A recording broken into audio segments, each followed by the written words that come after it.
somber. So somber. It's a joyous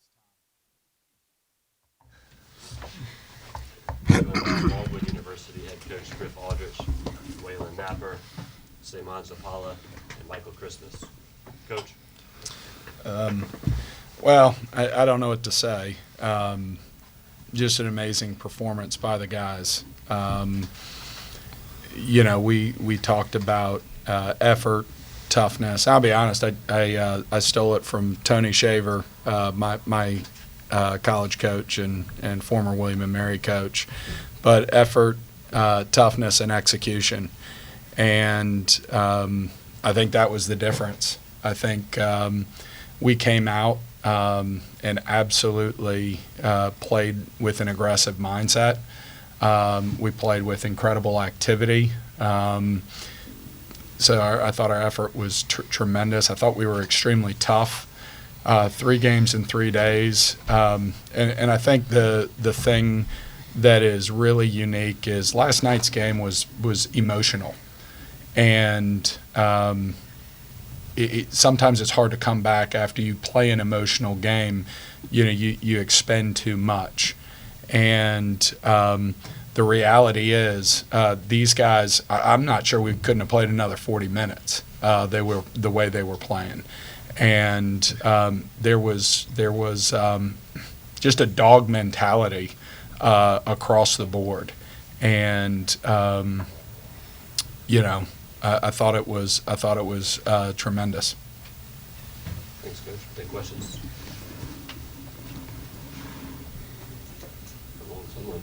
Waylon, when you got the MVP, the smile on your face was pretty obvious.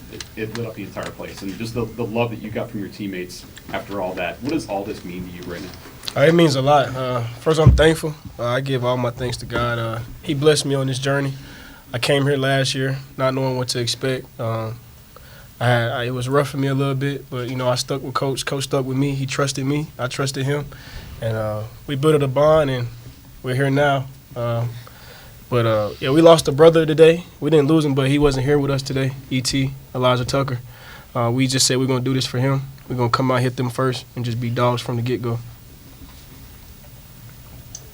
Rick, could you talk a little bit about how you feel about having a tournament like this on a campus site where one team has a big home court advantage versus a neutral court like you had in Charlotte last year? With all due respect, there's another time to have that conversation, but right now it's about these guys. Coach, can you talk a little bit more about the start? Because it's a big atmosphere, huge game. Asheville was a higher seed. You guys came out real strong right from the very beginning. Again, this is, I think this is the thing that so many people keep saying they're 6-10 in conference. The only people who didn't realize they were 6-10 in conference are the guys in our locker room, and they knew that they were a lot better. They have believed throughout, and their confidence in themselves and in one another has truly been remarkable.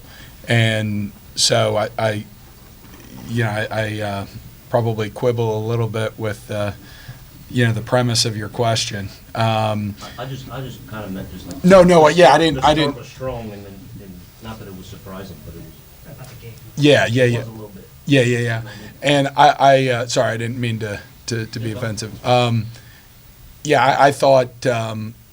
I just think our guys have been really focused and committed, and it hadn't been a straight, up and to the right, curve, but there's been steps forward, step back, but the commitment level, and again, I'll be honest, it's Waylon Napper has literally, and DA have literally put these guys and grabbed hold of this team and told them what they're going to do, how they're going to do it, and the leadership that you saw over the past couple of days has been phenomenal. And to see Waylon do this, one of the great joys in coaching is getting to see people grow. I've never seen anybody grow as much, and even if we had lost in the tournament. Waylon's growth over the past 2 years has been phenomenal. And honestly, as a young man, he's always been talented. But my hope is that he sees where he can go and who he can take with him when he's operating at his best. Griff, to your point about Waylon's leadership, this feels very similar to 22. You had a leader who was finding his voice in Isaiah. You have a leader who's found his voice in Waylon. How many parallels do you see between that 22 team and this one? Brian, honestly, not a ton, because that team had much more of a steady course.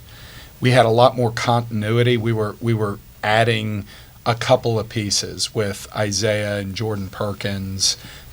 DA was new, but this group has been a lot harder because there's been so many new pieces, and it's the culture has been 9 new scholarship players, and you're trying to bring them all along, and I think we're blessed with incredibly high character kids who and this team has wanted to be good. And I think, I really struggled in helping them figure out how, to compete each and every day. But they figured it out at the right time. And again, I wish I could say it was me, but it wasn't. It was Waylon and DA and Michael and the rest of the guys. Shimon, can you just talk a little bit about, you had a really very forceful whole weekend. Coming in this morning knowing you were going to have to put in extra minutes to pick up for Elijah, what was your mindset and how were you able to deliver that for the team? Honestly, it was just like I talked to Elijah before, and what he said was just go win the championship. That's we all said before the game we have to do it for him, and that was our mindset from the beginning. Waylon, last game I said what you need to do to prevent this, and you said be the aggressors, and you guys absolutely did that. I just want to know what was the reason that you felt that you guys had that incredible start from defense to offense, and then Asheville couldn't get a sniff in. Mm-hmm. The coach said play with edge and be committed, and they kept saying you have to be more committed each game. How we played last night, we had a slow start a little bit. We went down 15, maybe 16. But coach just said be committed, and then Coach Marty said before the game, don't wait. Don't see how the game going to go. Just take it to them first. The whole team is a bunch of dogs. We've been dogs all year. We may have had a dip in conference, but it don't make you. The bad things don't make you. You stay positive through the good and the bad. We just took it to them, and we dominated from start to finish. For each of the players in turn, how does it sound, Big South champion Longwood Lancers and NCAA tournament bound Longwood Lancers? I mean, I feel good for me. 2 years ago, I was on the sideline watching. It was a joy to watch it, but I knew I wanted to be out there. So just to be able to be out there and make an impact, it just means a lot for me for us to get this championship. It means everything. It's the dream comes true for me. Playing for the championship game, winning the championship, and having an opportunity to play in March Madness. That's awesome. Like Shimon said, it's a dream come true. I'm truly blessed just to be in this moment. That's all I can say. I'm just truly blessed. It still hasn't hit me yet. I'm just happy that we all stayed together throughout the adversity, and Longwood is here. We did it. And Griff, the variation on that, I'm not going to compare teams, but twice in 3 years for you now. What does that mean for the Longwood program? It's funny. I hadn't really thought about that. I think we have really strived. President Reevely, Tim Hall, our AD. We've really wanted to build a program, and not just a team. And continuity is important, and taking steps, investment, and this has been an institutional effort.